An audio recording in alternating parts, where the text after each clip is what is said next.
First question today will be from Ryan Aber and then Eric Bailey. Yeah, Alex, when you look at the last couple of years, and I know this defense isn't probably where you want it to be yet, but what's the biggest challenge of building a defense at a place like Oklahoma when you look at the offensive success that they've had and the perception of things here? Yeah, I mean, there's obviously a number of things, and there's a challenge. I mean, you can be 5 years in this thing, and obviously you still have challenges because there's a new group of guys, new challenges each week in terms of who you play. So there's never that moment, and you can use any defense. And there's probably some that you immediately think of, just as I do, that consistently do it on a year in and year out basis, relatively speaking, across college football. And even then, there's obviously challenges. But no, it's several. I think I'll say it. The uniqueness of it was when one side of the ball is not having success from a statistical standpoint, but yet as a program you're having elite success. And so there's a dynamic there that's most places don't have, where you can circle again from a statistical standpoint, one that's on an elite level, another that obviously needs improvement. Yet, obviously, everyone calls themselves champions at the end of the year, and in this particular case, a significant consistency behind that play, and so or the outcomes. And so that's one of those things where you walk in the room and say it's not good enough. We need to change, and you have a room look back at you, and if they had all their Big 12 rings on, they look at you. Now, when have you been to the playoffs, coach? So explain your record in the playoffs. Ours isn't good enough. Explain your record, and obviously, that creates a dynamic. Now, I to the kids' credit, obviously, the bulk of them were very excited to let's go in this direction. I've talked about the buy-in in the past, but there's also a percentage of your group that's very content with the past. You get outcomes. If you're an outcome-based guy and you're kind of driven that way, and by the way, you're getting reps on Saturdays, as frustrated as you may be with your individual play or what the tone is in terms of respect to your side of the ball, ultimately you find you call yourself a champion, and so you get the outcome. And so it's everything. There's some guys at a number of different points along the way in terms of their views on things. And so what you try to do is galvanize the entire group and kind of speak to every single one of those guys. But ultimately you say, if we don't score touchdowns, if we're not responsible for the points and yards on the offensive side of the ball, we got to serve a purpose. Our performance matters. And ultimately you find that group of guys that believe in that message and continue to hammer it. So, and that's just one thing. I have a laundry list, but no, that's one of the things that kind of comes to mind. Appreciate it, Alex. Eric Bailey, Tulsa World, and then Joe Bettner. Hey, Alex, your defense has only given up 8 touchdown drives during the past 4 games and only 2 during the past 2 weeks. What's been the key to stopping teams from touchdowns in the red zone and, forcing some field goals at times too? Yeah, I think part of it is beginning to get a better understanding by our guys in that every play matters. Your performance matters. And it kind of just it's on the tip of my tongue just mentioning it. But understand that you don't get points for crossing the 50. It's never okay to throw your hands up and say, well, you got us. And making teams ultimately execute all the way down the field. One play can't beat you. You talk about, okay, what's a good defense look like? Well, there's a number of different, categories and analytics that you can say. Obviously, the eyeball test, but one of those things is, are you a group that one play turns into 2, which inevitably turns into points? And we've been guilty of that at times. And at our worst, we are guilty of that. So many out there. And so I think just more of a willingness to stick to. Stick to the plan, stick to the call, and ultimately stick to the fundamentals that breed the success. And so I'd like to think it's a little bit more process oriented as opposed to, they got us. Now, a lot of times we got us, and being respectful of that, saying, okay, then if we got us and we take agency in it, saying again, we control outcomes, then were the fix. And so I think there's a level to that. The guys having a more appreciation for their ability to fix issues in the moment. Alex, thanks. Have a good Thanksgiving. You too. Joe Bettner, Norman Transcript, and then Jason Kersey. Hey, Alex, I was curious. You had talked a little bit about a few weeks ago about how much you watch Gary Patterson defense. I'm curious, when you look at this West Virginia defense, studying that, I'm curious what you see out of them, and just as far as things that maybe, I don't know if it helps your offense at all, but I'm curious what you see out of them, and then the way they've been able to play defense this year. No, I've been very impressed with them. You see, the number one thing that you see is guys flying around to the football, which is everything that you want to be. I mean, to me, that would be the number one, attribute as a defensive coach, to have people describe your unit as, to say, no, they play really, really hard. And I give those guys credit, seeing them on a week in and week out basis, versus like opponents and all those things. I give that coaching staff's done a tremendous job. And so thoroughly impressed that way. And along those same lines, sound and playing the game the right way. And so, no, I've been, from afar, and I, won't pay too much attention to them this weekend. We'll have our own issues on our side of the ball, but certainly been impressed watching them. Jason Kersey, The Athletic, and then Kerry Murdoch. Alex, I'm not sure if you're aware, but Buki has become a pretty polarizing player among the fan base. Lincoln just talked a lot about what he means to you guys, and obviously you wouldn't put him out there if you didn't think that he could contribute, that he wasn't a major contributor. So I'm just wondering, can you talk about what Buki does well for you guys? Yeah, like several of our guys. I mean, no one's without their flaws. I mean, from a knowledge standpoint, extremely smart, intelligent, and understanding our defense.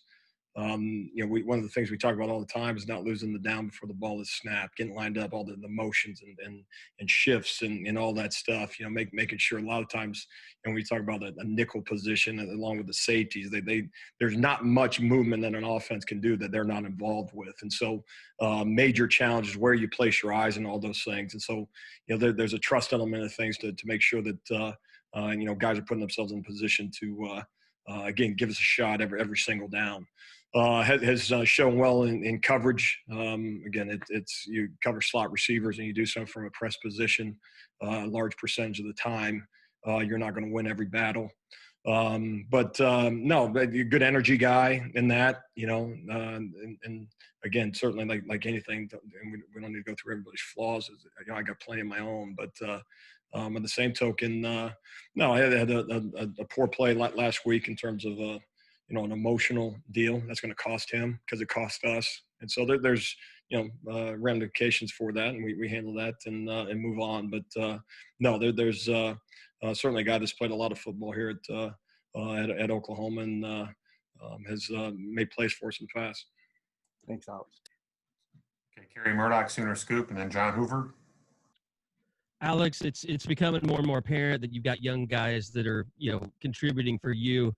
I'm curious, kind of going back to when you first took over at Oklahoma, getting that first class of guys, and you had guys like Agwebu and LaRon Stokes and Woody Washington. What did it do kind of having Lincoln Riley in, his position, kind of cross-recruiting offense and defense, and what does it kind of mean for your team to have a head coach like that puts such an emphasis on recruiting, even though he's the offensive coordinator to help you with defense? Yeah, I mean, I think that speaks, very highly of the elite coaches in the country, where they may have involvement at some point. You're an offensive guy or a defensive guy, and obviously in coach's case, still calling the offense, but have an understanding to build a program that I know he sold to me. And this coaching staff, and one he sells to our guys every single day, is one that is not lopsided on one particular side of the football. I mean, it took to win a consistent level at some point. We've talked about complementary football in the past, and so making sure that obviously the personnel is right is part of it, and then the other side of it is the developmental side. And so all those guys that you mentioned, we've as a defensive staff had a chance to, I guess Awebu was the one that hadn't signed. Mm-hmm. Had a chance to evaluate him, but other than that, have brought in one signing class, and so that's part of it. But in addition to that, it's the development of the guys that were in the program. But that group that were freshmen that first year with us, what they saw in terms of the transition, I mean, it's a combination. They had a chance to see some older guys that played around here and said, okay, I want to do it like that. But at the same token, they saw guys that say, wait, they've been playing around here. Why would I want to do it that way? And then the same token, you got a coaching staff selling a certain philosophy. And so that was a, kind of a unique, they may not have some of the, quote unquote baggage of some other guys or scars and some of those things, but, and that's what that creates. Why that class is so important is because you're their only position coach. You're the only guy that's ever coached them in college. And so they're wide-eyed coming in as freshmen. They don't know any other way. And so that's a group that's important that you kind of get on your side very early on, their belief, because you may have to sell to the older guys a little bit longer because I say baggage. That's they just come with experience brings. They may have a couple position coaches over the course of their career. They've been in the fire. Maybe it didn't go well. That new to them might mean less playing time, and new to them might be new position, all that stuff. So that those early groups, anytime you kind of have a transition, are critical for you. Thanks, Alex. John Hoover, SI Sooners, and then Brandon Drum. Hey, Alex. In regard to the first quarter and the third quarter, the way you guys start games, I asked Lincoln about it yesterday. He said it was obviously his amazing pregame speeches and halftime speeches, jokingly, of course. Sure. But in terms of the fast start, especially defensively, 17 points in the first quarter, 24 in the third quarter. What do you guys do to get those guys to play at that level that early in the game, whether it's practice, planning, the game plan itself, or maybe halftime adjustments? What all goes into that? Yeah, I mean, I don't think there's one thing that you circle and because if you could, you do the same thing right at the end of the third quarter, because that's something that I'd like to say we're getting better at, but something that has really affected our year is the inability to finish as well as we need to in the fourth. But I think part of it is obviously you sell the guys on a fast start, but we also sell them on a finish. So if you want to take credit as a coach, you got to take credit on both sides of it. Failing in one respect and doing an okay job in the other. But I think one from a practice standpoint, we do structure it so that we can kind of come out of the gate fast. We don't kind of ease into practice. It's stretch, then we're immediately into, for instance, defensively. It's right after stretch we go right to goal line. So it's not touch your toes and I'll kind of get loose, and 20 minutes into this thing, then we'll get this thing cranked up. And so, I mean, there are things that you do. And that's one of the things that we do. That does that contribute? Like that's why you do it. But at the same token, I will say this, because you mentioned practice. I do think that our guys have an appreciation for what practice means. You either believe in it or you don't. Are you preparing on a day in and day out basis to play your best football on Saturdays, or are you just checking boxes and hoping things go well and outcomes come your way? And so I like to think that part of that is they feel prepared, they feel confident, and what then inevitably you need to do, because something's going to happen. The play is not going to go your way. A drive, a couple drives, and this is the thing that we talk to the guys all about in terms of the only thing promised on game day is adversity. You don't know what else is going to happen, but that's going to happen, and how you respond to it and some of those things. And part of that, because the first quarters have not gone without adversity. Things have happened. Texas Tech, if memory serves me, scored on the first possession. Now what? And so a lot of it comes back down to those things. It is fast start, but understanding that you don't get to choose the adversity that you have, and you got to respond to it. And we've done a pretty good job of it over the course of the year. And again, it's got to continue through 4 quarters. Thanks, Alex. Quick note for the next question, just some quick research there while Alex was answering. OU has not given up any third quarter points over the last 5 games. Let's go to Brandon Drum and then Keegan Renault. Yeah, Alex, without getting too in depth, the way you guys have played on national television defensively the last several weeks, how has that impacted, I guess, on the recruiting trail? Have you seen it easier as far as selling your scheme to prospective student athletes? Yeah, I think it's evidence-based. I mean, guys want to see, some of the things that you're talking about. I think, when you talk to them about, a defensive front, for instance, you talk about being a single gap defense. And okay, what's that mean? And we play in the gaps. We don't play in the men. Okay, great. And you give them numbers, and numbers can drive a story. Obviously but also, it's the eye test. I think, you hope that, certainly guys tune in for at least a portion of it. It's also a respect for the fact that, talking to the national media every week, we talk about those nationally televised games, I have a chance to visit with those individuals that are broadcasting those games. There's a narrative about Oklahoma defense. We can pretend like there's not. And so that is something that, we're going to battle until we change it. And so, how do you change it? You change it one play at a time, one drive at a time, one quarter, one half, one game, so on and so forth. And so, and you do those things obviously for your current roster because you want to have a successful 2020 and max out everything that you got for this particular year. But there's impact. They're watching. They read a lot more than we as coaches read, oftentimes. And so, no, when you can do it on display on like you said, on national television, as we told our players this past weekend, the eyes of college football were on us. And when we communicated with them, it was the eyes will be on us on Saturday night. What a tremendous, how blessed we are to be in that situation. But there's a ramification whether you play well or play poorly, from a recruiting standpoint, always, and in various degrees. You never want to say, well, okay, if we play well once, all of a sudden it's the story's different. But no, you just keep stacking it. Keep. Are we spinning a tale? Or are we putting together everything that is there substance behind us? And that's one of the things that I think we've talked about, before is anybody can be a salesman. The fun part is when you have substance behind the things that you're selling, and some proof of kind of what you are and ultimately what you think you can be. Thanks, Alex. Okay, a couple more here. Keegan Renault, Sooners Wire, and then Lee Benson. Yeah, Alex, I know you spent 1 year at Ohio State, but I don't, not dismissing any of the talent that you had at Washington State or anything, but obviously you have a lot more talent to work with here at Oklahoma. Are you doing things differently than maybe you did at Washington State with the talent that you have at Oklahoma? And how does that change maybe your philosophy on how you're approaching, coaching defense and scheming up defense at Oklahoma?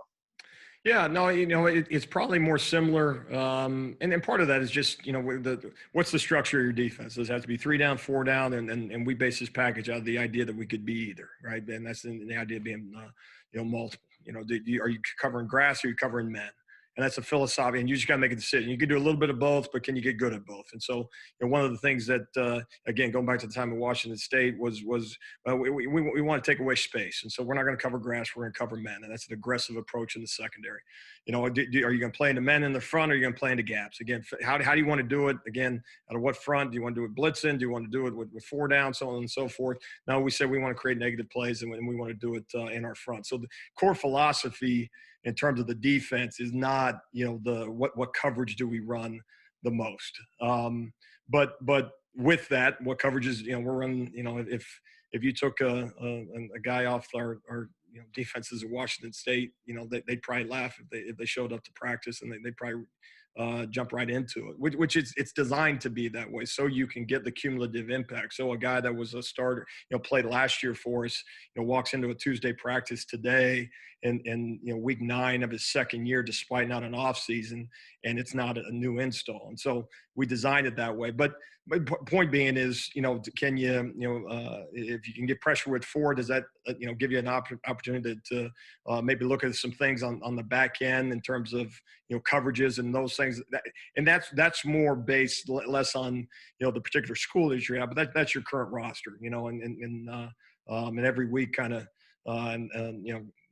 dictates whether or not, some of those things that can take place. Now, certainly, it's an expectation at Oklahoma that we have elite talent. The expectation here, you mentioned Ohio State, and it's the expectation on a year in, year out basis that you produce NFL talent. It's been done at an elite level on the offensive side of the ball, and we take that very serious on our side of the ball. And that's recruiting guys with speed potential, size potential, and the ability to play this game, and developing them at an elite level. And so ultimately, to comparing schools and all that, it's going to come down to our development as coaches. Coach Wiley does a phenomenal job in the weight room. For us to feel that real impact, we got to be great developers here, and that is something that we're working towards. Thanks, Alex. Sure. Okay, time for one last one from Lee Benson, KWTV. Coach Jared Davies, I may be wrong about this, but I'd say quietly had a really nice year, and West Virginia's passing offense has been next to you all. It's been the best of the Big 12. So I'm just curious on tape, who does he compare to the other quarterbacks you all have faced in that passing attack? How would you kind of compare it to what you've seen so far this year? Yeah, I think hard to compare to a specific individual, but very, very efficient in the pass game. You see his completion percentage does so at a very elite clip. I mean, you don't see him force balls into coverage, whether mans or zones. Very confident in terms of where he's directing the football. You don't see, some guys, if there's a pressure in his face, he performs a certain way, or if he sees man coverage, he performs a certain way. Just a real consistent, guy that way in terms of nothing seems to rattle him. Finds access when he needs access. Whereas a tailback coming out of the backfield, will challenge you in the vertical passing game when he finds the matchup. They do a great job, as so many of these guys do in their passing game. 5 guys out in coverage, or 5 guys out in routes, which stresses you in coverage. And he does a great job of finding the open one. So no, I think his stats, to your point, I think his stats really speak to the year that he's had, and is going to be awfully tough for us on Saturday.